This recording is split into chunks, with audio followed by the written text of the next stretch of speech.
Hello, welcome back to my YouTube channel guys. SR के pigeon loft में आपका स्वागत है। आज फिर एक बार मैं आ गया हूँ आपके लिए एक नई वीडियो लेकर। और आज की वीडियो में कबूतर बाज भाई का कमेंट है, उनका सवाल है। उनके पास एक 10 दिन का छोटा बच्चा है कबूतर का, जिसकी आँख आ गई है। तो वो पूछ रहे भाई उसका इलाज बता दो। तो आपके चाहे बड़े कबूतर हो या फिर छोटे बच्चे हो कबूतरों के, सब में वही दवाई देनी है। मैं आपको वीडियो में दवाई बताने वाला हूँ। छोटी सी वीडियो है, वीडियो को पूरा एंड तक देखना। आई होप आपको वीडियो पसंद आएगी और थोड़ी बहुत जानकारी भी मिल जाएगी। तो जल्दी से वीडियो को शुरू करते हैं।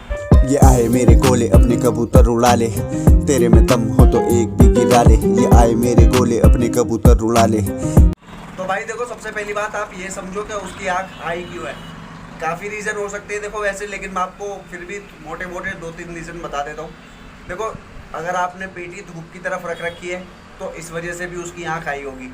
मान लो जैसे सूरज इधर की डायरेक्शन में है पूरा दिन, ठीक है, और आपने पेटी उसके सामने रख रखी है, मतलब सूरज की जो रोशनी आ रही है वो सीधा पेटी की तरफ आ रही है। और पेटी का गेट चाहे आपने जाली का लगा रखा है, चाहे बारीक जाली का या चाहे मोटी जाली का, उससे फ़र्क नहीं पड़ता। अगर आपने सूरज की डायरेक्शन पे ही बिल्कुल पेटी रख रखी है तो उससे क्या है, उसमें हीट बन गई होगी। क्योंकि देखो, एक तो सूरज की लाइट पड़ रही है डायरेक्ट, ठीक है, सूरज की जो चोंद होती है वो पड़ रही है, और दूसरा आपकी जो पेटी है उसके अंदर बीट होगी। या आपने अगर पेटी भी नहीं रख रखी, जाल बना रखा है, और जाल में भी अगर बीट होगी ज़्यादा तो उसकी घमस हो जाएगी। सूरज की रोशनी जब डायरेक्ट बीट पर पड़ेगी ना, तो उसकी वजह से उसमें घमस हो जाएगी। घमस की वजह से ही कबूतरों की आँख आ जाती है, चाहे वो पट्ठा हो या बड़ा कबूतर हो, दोनों की ही आँख आने के चांस रहते हैं, ठीक है। तो सबसे पहले अगर आपने सूरज की डायरेक्शन में ही पेटी रख रखी हो तो भाई पेटी की डायरेक्शन अपनी चेंज कर देना। कहीं ऐसी जगह रखना है जहाँ छाए हो, मतलब सूरज अगर पीछे है ना, पूरा दिन पीछे की तरफ है, तो पेटी का मुंह उधर होना चाहिए, सूरज की तरफ पीठ होनी चाहिए पेटी की, ठीक है। आप पहले तो पेटी की डायरेक्शन चेंज कर देना। उसके बाद देखो, गर्म मौसम हो गया, गर्मी आ गई है, ज़्यादा से ज़्यादा 10 एक दिन बाद पूरी गर्मी आ ही जाएगी, ठीक है। तो गर्मी में आप क्या करना, हफ्ते में या फिर कम से कम हफ्ते में एक बार या फिर कम से कम हफ्ते में 2 बार आप पेटी को साफ़ कर देना। अगर आपने पेटी के अंदर बच्चे निकलवा रखे हैं तो पेटी में जितनी भी गंदगी हो, जो भी बीट वगैरह हो उनकी, कम से कम हफ्ते में एक बार, अगर आपके पास टाइम नहीं है तो हफ्ते में एक बार कर देना। और अगर आप कर सकते हो तो हफ्ते में 2 बार आप पेटी साफ़ कर देना, ठीक है। अच्छे से उसको साफ़ कर देना, बीट वगैरह जितनी भी हो निकाल देना। उससे क्या है, उसमें घमस नहीं होगी, और जो उनकी बीट में हीट बनती है, हीट जो नहीं बनेगी तो उसकी वजह से आपके कबूतर की आँखें बची रहेंगी। और अगर आपने जाल के अंदर बच्चे निकलवा रखे तो जाल के अंदर भी आप बीट साफ़ करते रहना। कोई कूंडा वगैरह ले लो जिसके अंदर बच्चे निकलवाओ आप। तो कूंडे में क्या है, बीट ज़्यादा नहीं होती, गंदगी बच्चे कूंडे के बाहर ही गंदगी करते हैं। तो आप कूंडा उठाओ, चाहे पेटी के अंदर से या फिर जाल के अंदर से बीट साफ़ करो, फिर कूंडा उसी जगह पर रख दो। सबसे बढ़िया और आसान तरीका ये है। और कुछ भाई क्या करते हैं, वो पेटी पर डायरेक्ट लकड़ी का ही गेट लगा देते हैं, या तो कोई प्लाई बोर्ड लगा देते हैं पूरा चौकोर, या फिर वो जो फट्टे वाली लकड़ी आती है वो ही लगा देते हैं। तो भाई वो गेट बेकार है बिल्कुल। गर्मियों में तो खासकर बेकार है, सर्दी में तो एक बार को चल जाता है, उसमें हवा नहीं जाती तो कबूतर सेफ रहते हैं। लेकिन गर्मी में क्या है, उस गेट से घमस हो जाती है और अंदर भपका बन जाता है बहुत ज़्यादा।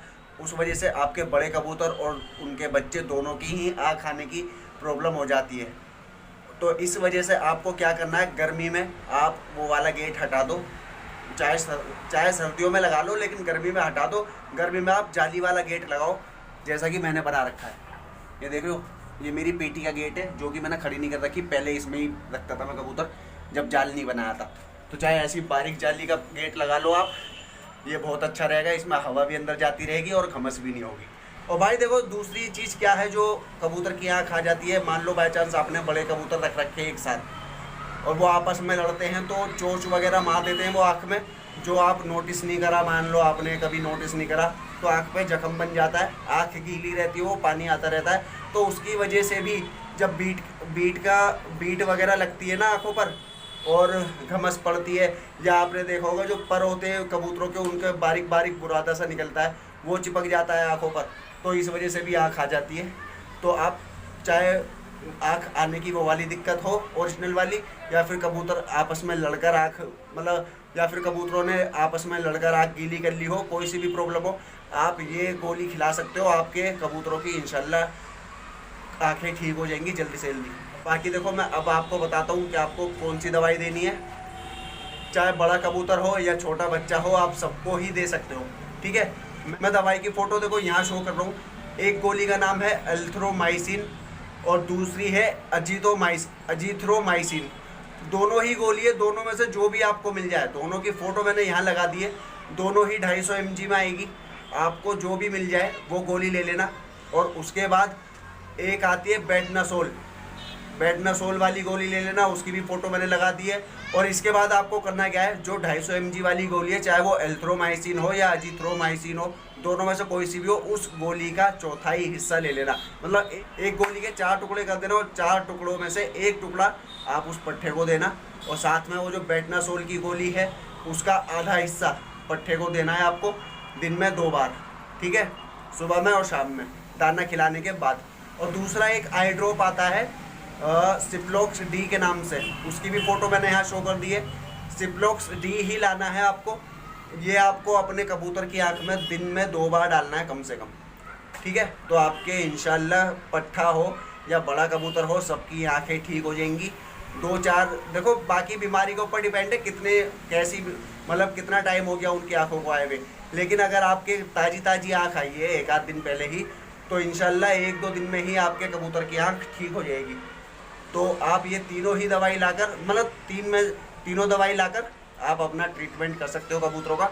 और जो 2 मैंने गोली बताई है स्टार्टिंग में, उसमें से दोनों में से जो भी गोली आपको मिल जाए आपके नज़दीकी मेडिकल स्टोर पर, वो गोली ले लो। और साथ में बेडनासोल ले लो और साथ में सिप्लोक्स डी ले लो। वो ही डालनी है आपको और वो ही खिलानी है। ठीक है ना। और तो छोटी सी वीडियो थी, आई होप आपको वीडियो पसंद आई होगी। अगर आपको वीडियो पसंद आई हो तो वीडियो को लाइक कर देना, चैनल को सब्सक्राइब कर देना, बेल नोटिफिकेशन नोट कर लेना, अपने दोस्तों के साथ वीडियो को शेयर कर देना और कमेंट करके बताना आपको वीडियो कैसी लगी। मिलता हूँ नेक्स्ट वीडियो में, तब तक के लिए खुदा हाफिज़।